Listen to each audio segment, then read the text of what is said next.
Hello everybody, welcome to the Empressive channel.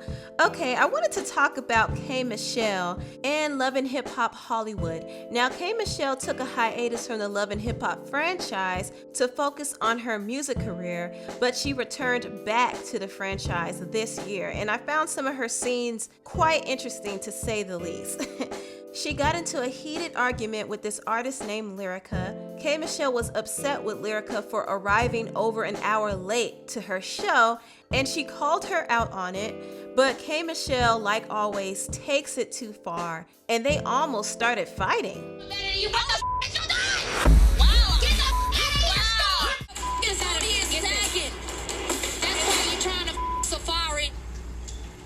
Now, K. Michelle also did a scene with Lyrica's husband, A1, who's a producer, and when K. Michelle was talking about his wife, he went in on K. Michelle and brought up a very interesting tidbit that K. Michelle was blackballed.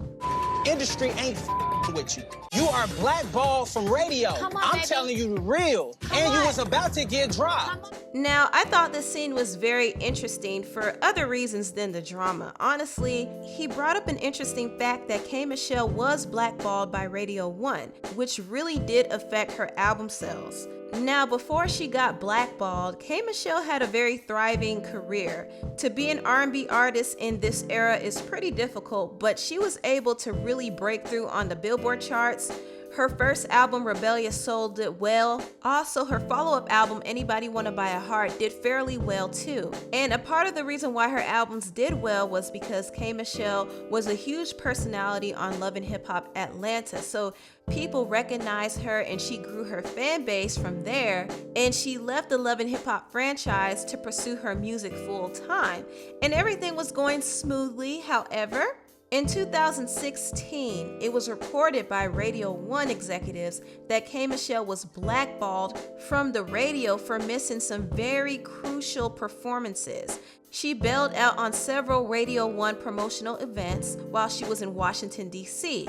And when you bail out on shows with no notice, a lot of money will be lost, and a lot of money was lost. And because of that, they blackballed her music from 55 different stations in 16 markets across the country.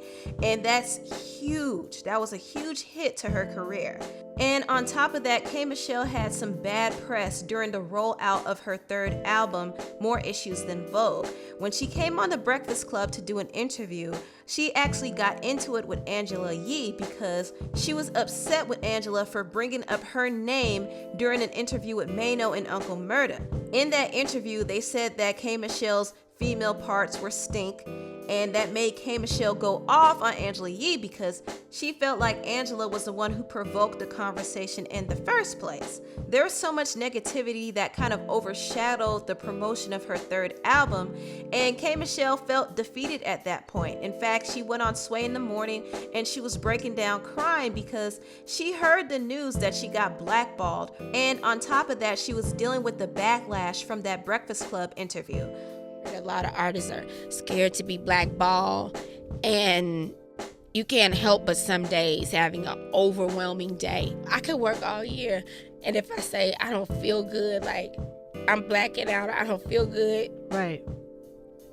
They don't care. If I miss one thing, it's like I'm like the worst artist ever. Now, it's unfortunate that K. Michelle went through this. The industry can be unforgiving if you don't do what you're required to do. So it's unfortunate that she had to go through that. But K. Michelle can sometimes be her own worst enemy because of her attitude. So that did play a factor in it. So she tried to reform herself, and she released her fourth album, Kimberly, The People I Used to Know.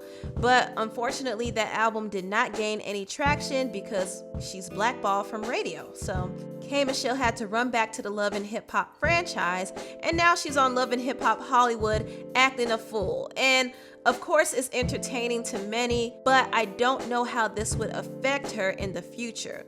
However, I do wish the best for K. Michelle, even though I'm not a fan of her personality sometimes, because yes, she could be funny, but she could also be very negative as well. She has a very polarizing personality, but I do wish her the best in music, and hopefully her being back on reality TV can kind of help put her career back on track.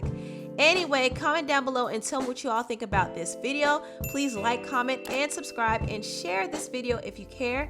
Also, I have a special announcement. I just partnered up with teespring.com and created my own t-shirt line. Woo! Yay! You can find my t-shirts 2 different ways. You can look under my videos and you would see my whole apparel line listed under every video. Now, if you're on a mobile phone, you can find my merchandise right under the video. Just click on it and you will see a list of every shirt that is available. And I'm going to show you the type of shirts that I have. I have my Empressive tees for adult women, and they come in different colors and different sizes. I also have my Empressive butterfly tees, which come in different sizes and colors as well. And I also have my Share If You Care line. The great thing about this line is proceeds from every purchase goes to building fresh water wells in the water-deprived rural community of Tongogov, Nigeria. I have shirts for men that are in every single color and every single size. Also, I do have hoodies for the winter for men in every color and every size as well. And for women, I do have tops in every single color and every single size. And I do have sweatshirts that you could kind of cozy up in for the winter as well. So if you're interested in any of these products, please click on the shirt that you like the most. The link will be found in the description box down below. Anyway, thank you all so much for watching this video, and I'll see you next time. Bye.